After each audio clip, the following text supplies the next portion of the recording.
năng ấy xuất đây bóng phần ngọc khía bà đây nơi không video ní nhom nâng thua bằng hai chục bộ nâng chùm nói đại sầm khăn môi chùm nuốn bà nơi khăn nông ở visai crypto đôi ní hay sầm rạp nè đại tư tại chập đam rồi còn nè đại chọn ở svay jol bà bản time pi visai này crypto ngày ní cứ nhom nâng miền chùm nói sầm khăn chùm nuốn bay đầm bay bằng hai từ can bóng phần ngọc khía đầm bay cà pia từ lửa đàm tốn ở bỏ giường này miến rồi có bằng cao nơi ở cả bà từตัวban nơiประchùm này bản time nơi khăn nông visai mùi ní tầm đòn năng ấy bóng phần ngọc khía chùm nóiสำคัญดังใบนี้ยมหนึ่งการบางแห่งติดเตี้ยบรรใต้มนหนึ่งโจตดอประเทศนบอสก็จมหน่อยสำคัญดังใบนี้ยมในใจตะเลยจมหน่อยสำคัญมวยสั้นดังใบบองเป็นงอกนี้ตัวบานในอัฐไปย้อยกำลังเปได้ยมทุกการบางแห่งชีวิตเอานี้นั่งไงบองเป็นงอกนี้ในครั้งปีนี้สำหรับบองโปในเหมือนตอนมีในเชียงใหม่นั้นนะบองเป็นงอกนี้อาจทุกการบังการตามระยะลิงบ่ยมได้มีในแข่งกราวในวิดีโอนี้คือบองเป็นงอกนี้หนึ่งตัวบ้าน100 บาททูเซต100 ทูเซตนั่นคือกัดเจียทุกแขนไอ้เบอร์เซนเจียกัดเจียลอยวิ่งไปให้เจียตุ้งปั่มปลลาวิลอมันแตนเดี๋ยวไปได้บองเป็นงอกนี้ทุกการบังการไอ้เชียงมุ้ยให้บองเป็นงอกนี้ตัวบ้านตกประบันไทยมั้งนะบางคือวิลอคลังมันแตนไอ้สำหรับบองโปในเหมือนตอนเช็ดทุกการบังการในเชียงใหม่นั้นที่บองเป็นงอกนี้ก็อาจมือวิดีโอบ่ยมแต่ยมบ้านดัดลิงในแข่งกราวในวิดีโอหรือกันในขนมพินคำมันโดยคณิตพงในจมนัดได้สำคัญจึงนิเตียดบองเป็นงอกนี้หนึ่งตัวบ้านตกประตลอดมาวิ่งโรตลอดมาไพ่วิโรยเรียงรอดเปย์ได้บองเป็นงอกนี้ทุกการติงลุ่นในขนมสปอร์ตนั่งทุกการติงลุ่นในขนมชุดเชอร์คือบองเป็นงอกนี้หนึ่งตัวบ้านถักพยาวตัวงอกนี้นั่งไงจังสำหรับอีวันนี้คือบองเป็นงอกนี้อาโจรวมบ้านจับปีทั้งไงตีดอกประมวยคายประมวยโรตลอดจงขายนะจงมันชอบคือไงตี30นี้หายบางคือบอมงอกนี่มันอาโจรวมบานตีแต่แล้วบอมงอกนี่ยมสมบังหางปีระเบียบในการโจรวมดิสันในเป็นได้บอมงอกนี่ทุกการบังคับในเชียงใบนานตามระยะลิงก์របស់ខ្ញុំตัวบานจุกเจหายบอมงอกนี่อาโจมอกไหลนี่นะโจมการประตงโฮมายังจุดเตลสัญญาเตรใบไอ้ประตองมาบอมพนักงานนี่จุดเตลมอสวิสไอ้บอมพนักงานนี่ก่อนน่ะเสิร์ชบ่าเตลจำนวนนี้มั้งยังก่อนน่ะเสิร์ชไปท่าเรวาร์ดฮับนะบ่านี่ยังจุดเตลเรวาร์ดฮับไปได้บอมพนักงานนี่ทุกการบังคับได้ยังโจมการภายในเรวาร์ดฮับนั่งมั้งคือบอมพนักงานนี่หนึ่งคืนบาดแทงได้บอมพนักงานนี่เตยถ้วยแต่สายย่อมมันมีสิทธิ์ของการโจรวมตีบรรทัดบอมพนักงานนี่ได้บังคับตามลิงก์บ่ยอมไหมโจมมั้งคือบอมพนักงานนี่หนึ่งคืนไงมดหนึ่งโจรวมในตรังจำนวนนี้บ้านก็บอมพนักงานนี่เตยแต่เมียนลอยเมียนในไทยยังบังคับไอ้เชียงใหม่นานไหนยังอาจด่าลอยโจบ่าจับปี$10มาไป$30คือตามลอยเดี๋ยวบอกยังได้เมียนเตยนะยังด่าโจหายพอต่อมาบอมพนักงานนี่เตยแต่ทุกการติงลวกบ่าลอยบอกยืนนั้นติงลวกตะเลือกะนากับบ้านไหนเอาบ้านวนลุ้ม$50จังนึกไปได้บอมพนักงานนี่เคยแทงนั่งไอ้ยังก่อนจุดตะเลือกแทงนั่งเตยบอมพนักงานนี่โจตะติงเตยนะติงในขนมสปอร์ตกับบ้านในขนมชูเชอร์กับบ้านไหนเอาบ้านวนลุ้ม$50บอกตัวไปยืงติงเอากรุ๊ปวนลุ้ม$50ให้ยังก่อนโจมาการภายในเรวาร์ดหับนั่งบรองเตี้ยยืงหนึ่งอาจเคลมลอยระบอกยืงนึงโจตะการสปอร์ตแต่จังนึกไปได้ยังเคลมลอยในขนมสปอร์ตให้โจตะขนมสปอร์ตให้คือยังอาจจะดอกยมใช้บ้านด้วยกันนี่นะบอมพนักงานนี่อาจโจมาเมื่อเนอมาดมตะหนังนะจำนวนปีใบนั่นคือบอมพนักงานนี่อาจเมื่อบ้านไหนแต่แล้วยมสมเชนบีกอะไรนั่งสันนั่งไงจังนึกไปได้บอมพนักงานนี่บ่าทุกการจัดแต่เลยแทงดำใบบ่มไปยังคือวินังอาจโหลดมาในขนมสปอร์ตหรือในขนมจุดเชยจังเป็นสัญญาณบทที่หอขนมสปอร์ตบอมพนักงานนี้อาจทุกการติงเมาส์ที่ทานใช่บอมพนักงานนี้จังทุกการติงลวกในกะนามวยที่ทานในบีที่ชอบบ่าให้บอมพนักงานนี้มีตะประบ่าวที่ทานมา$10ยังก่อนโชว์กับไหลใบยังจุดใบเมาไอ้ประตูไปยังติงรุ่ยร้อนยังโชว์ในเซลล์ไว้ยังลวกจะตลอดตัววิ่งเต๋อยังลวกให้ยังติงมาวิ่งนะติงบ้านใบดองก็คือโครไปนะจำนวนวอลลุ่ม$50แต่เส้นจะยังมีตะประ$10คือยังติงลวกบ้านประมวยดองก็คือโครไป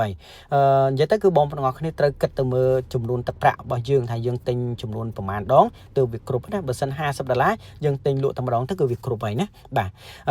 ต่อมาโดยยมใหญ่จังโจตัวภายในเรวาร์ดฮับคือบอมพนักงานนี่อาจเคลมลอยหนึ่งบาทในแต่แล้วยังโชว์มาการถึงยังบันไทม์เตี้ยบาทเลยจำนวนสำคัญจำนวนใบวิ่งแต่ยังโชว์มาดอลจำนวนตีมวยบาคือแปะปอนแต่เลยบอมพนักงานนี่ตระสไฟโจลบาจำนวนตีฟซาสปอร์ตให้นั่งจำนวนตีฟซาในชูเชอร์ถัดต้าสปอร์ตในนั่งชูเชอร์วิมีลักษณะเขาคณิตโดยระเบียบนาคลาจังบอมพนักงานนี่สำหรับเนี่ยได้ทำไมนะบอมพนักงานนี่กูแต่ยังแต่สำหรับสมัยจักทำไมได้เติบแต่สกอลแต่เลยวิสัยมวยนี้ยมรีคอมมันไอบอมพนักงานนี่ตระแต่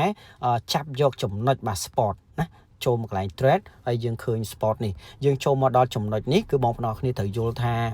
ពាក់ព័ន្ធទៅលើ sport គឺបងប្អូនគ្នាអាចធ្វើការទិញលក់កាក់មានន័យថាយើងទិញនៅក្នុងតម្លៃទាបយើងលក់ត្រឡប់ទៅវិញនៅក្នុងតម្លៃខ្ពស់ដែលវាមិនមានហានិភ័យទៅលើគណនីរបស់យើងដែលបានទិញឡើយអញ្ចឹងខ្ញុំត្រង់ចំណុចនេះខ្ញុំឧទាហរណ៍បង្ហាញទៅកាន់បងប្អូនគ្នាបន្តិចយើងទិញនៅក្នុងតម្លៃទាបដោយរបៀបណាហើយយើងលក់ទៅវិញនៅក្នុងតម្លៃខ្ពស់កម្រិតណាដែលយើងអាចទទួលបានផលចំណេញឥឡូវយើងកលេចមកមើលត្រង់ចំណុចនេះយើងឃើញមាន BNB បាទ BTC Ethereum Sol ឬក៏ HOP អញ្ចឹងខ្ញុំឧទាហរណ៍ទៅលើ BTC ខ្ញុំចុចកន្លែងនេះមកបងប្អូនគ្នាអាចមើលមកណាក្នុងតម្លៃក្នុងពេលបច្ចុប្បន្ននេះតម្លៃគឺ65,000ឬក៏66,000នេះគឺជាតម្លៃដែលវាធ្លាក់ចុះរហូតដល់ 50% ឯងបើសិនជាយើងទៅមើលបាទកលេចទៅមើលចំណុចកម្ពស់របស់ Bitcoin ដែលវាឡើងខ្ពស់ណាគឺរហូតដល់ $120,000 អញ្ចឹងពាក់ព័ន្ធទៅលើវិស័យ crypto ដូចខ្ញុំធ្លាប់និយាយនៅក្នុងវីដេអូមុនៗអញ្ចឹងបាទគឺវាមាន cycle របស់វាដែលមានរយៈពេល4ឆ្នាំរយៈពេល3ឆ្នាំគឺកាក់វាចាប់ផ្ដើមបុកឡើងតិចរហូតដល់ចំណុចកម្ពស់ដែលកម្ពស់របស់វានេះគឺឡើងដល់ $120,000 បាទហើយចំណុចដែលវាធ្លាក់ខ្លាំងបំផុតគឺរយៈពេល1ឆ្នាំគឺវាធ្លាក់ប្រហែលជាខ្ទង់70ទៅ 85% ប៉ុន្តែឥឡូវនេះដោយសារតែមានការទទួលស្គាល់ច្រើនគឺមិនទាន់ឃើញធ្លាក់ដល់ 70% ប្រហែលជាអាច50ឬក៏60ឬក៏យ៉ាងម៉េចគឺយើងអត់ទាន់ដឹងណាបាទអញ្ចឹងបងប្អូនទាំងអស់គ្នាវាគឺជាឱកាសដែលយើងអាចធ្វើការទិញលក់នៅក្នុង spot ដើម្បីទទួលបាននៅផលចំណេញឯងព្រោះពេលនេះយើងឃើញកាក់នីមួយៗបើសិនជាយើងមើល Bitcoin ធ្លាក់ហើយអត់មានកាក់ណាដែលវាឡើងខ្ពស់ទេគឺវានឹងធ្លាក់ទៅតាម Bitcoin ដោយ Bitcoin 126,000 ឥឡូវនេះគឺធ្លាក់នៅសល់ត្រឹមតែ 60,000 ជាងឬក៏ធ្លាក់នៅសល់ 50,000 ជាងនេះគឺជាចំណុចដែលខ្ញុំនិយាយថាបងប្អូនទាំងអស់គ្នាត្រូវស្វែងយល់កន្លែង spot ហើយយើងទិញនៅតម្លៃទាបយើងលក់វិញនៅក្នុងតម្លៃខ្ពស់អញ្ចឹងនេះគឺជាចំណុចសំខាន់មួយដែលយើងអាចធ្វើការប្រើលុយរបស់យើងជាលក្ខណៈ DCA មានន័យថាបើសិនជាយើងមានទឹកប្រាក់ចំនួន$100យើងអាចធ្វើការទិញយើងអាច DCA $10ឬក៏$20ក្នុងមួយខែអញ្ចឹងមានន័យថាបើសិនជាយើងចង់ទិញនៅ BNB ដែលជាកាក់របស់ Exchange Binance ហ្នឹងនៅក្នុងតម្លៃនេះ$613មានន័យថាយើងទិញនៅក្នុងតម្លៃហ្នឹងអញ្ចឹងណាព្រោះកាក់បាទ BNB នេះគឺឡើងរហូតដល់$1,000ជាង$1,300ជាងនេះបងប្អូនគ្នាអាចមើលមក$1,300ជាងអញ្ចឹងមានន័យថានៅពេលដែលយើងចង់ទិញនៅក្នុងតម្លៃ$600ជាងនេះយើងអាចទិញ$10ឬក៏$20ក្នុងមួយខែទៅហើយនៅពេលដែលកាក់ហ្នឹងចាប់ផ្ដើមធ្លាក់នៅសល់$500ជាងយើងអាចទិញបន្ថែម$10ឬក៏$20ឬក៏យើងឃើញកាក់ហ្នឹងវាឡើងដល់620ឬក៏600ម៉ានក៏ដែរប៉ុន្តែបើសិនជាយើងក្នុងមួយខែក្រោយយើងមានទឹកប្រាក់ឬក៏ចំណូលបន្ថែមទៀតយើងអាចទិញ$10ឬក៏$20យើងទិញ DCA ដោយរបៀបហ្នឹងអញ្ចឹងនៅពេលដែលតម្លៃនៅពេលដែលវាកើនមានន័យថានៅពេលដែលដល់ cycle របស់វាហើយវាបុកឡើងហួសនៅចំណុចកម្ពស់ហើយគឺយើងអាចលក់បានហើយឬក៏យើងទិញនៅតម្លៃ600នៅពេលដែលវាឡើងដល់700គឺយើងអាចលក់ត្រឡប់ទៅវិញដើម្បីទទួលបាននៅផលចំណេញនេះផងដែរណាត្រង់ចំណុចនេះខ្ញុំគិតថាបងប្អូនទាំងអស់គ្នានឹងយល់បាទឥឡូវនេះគឺជាចំណុចដែលយើងអាចបង្កើនប្រាក់ចំណូលនៅក្នុង sport យើងទិញនៅក្នុងតម្លៃទាបយើងលក់ទៅវិញនៅក្នុងតម្លៃខ្ពស់បាទចំណេញប៉ុណ្ណាដែលយើងគិតថាអាចលក់បានគឺយើងអាចលក់កំឡុងពេលហ្នឹងអញ្ចឹងបើសិនជាយើងបាទមកសិក្សាទៅលើផ្នែកនៃ future វិញសម្រាប់ future គឺសម្រាប់ការជួញដូរបាទតាមបែបជាលក្ខណៈព្យាករណ៍បាទដែលមានតម្លៃឡើងឬក៏ចុះមានន័យថាយើងអាចទាយថាតម្លៃវាឡើងក៏ចុះអីចឹងទៅអញ្ចឹងបងប្អូនទាំងអស់គ្នាអាចទាយបានប៉ុន្តែលក្ខណៈបាទនៅក្នុង future នេះខ្ញុំមិន recommend ទៅកាន់បងប្អូនទាំងអស់គ្នាដែលថ្មីទេព្រោះកន្លែងនេះកន្លែង future គឺទាមទារឲ្យបងប្អូនទាំងអស់គ្នាមានបទពិសោធន៍ខ្ពស់យើងស្គាល់ទៅក្នុងវិស័យមួយនេះហើយប៉ុន្តែយើងក៏ជាអ្នកដែលបានសិក្សាក្នុងផ្នែក future នេះបានខ្លាំងបន្តិចទើបយើងអាចចូលរួមបានព្រោះនៅក្នុងនេះគឺវាមានហានិភ័យខ្ពស់វាមិនដូចនៅក្នុង sport ទេនៅក្នុង sport បើសិនជាបងប្អូនទាំងអស់គ្នាទិញកាក់បាទនៅក្នុងតម្លៃ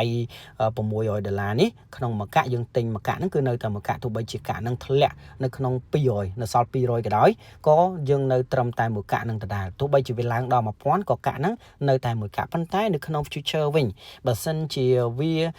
ធ្លាក់ចុះដល់កម្រិតណាដែលយើងទាយខុសគឺវានឹងដាច់ account ហើយណាបាទគឺនឹងដាច់ account អញ្ចឹងកន្លែងនេះគឺជាចំណុចដែលសំខាន់ខ្លាំងមែនទែនគឺអាចឲ្យបងប្អូនទាំងអស់គ្នាទទួលបានផលចំណេញត្រឹមតែ1នាទីយើងអាចចំណេញរាប់រយឬក៏រាប់ពាន់$ហើយ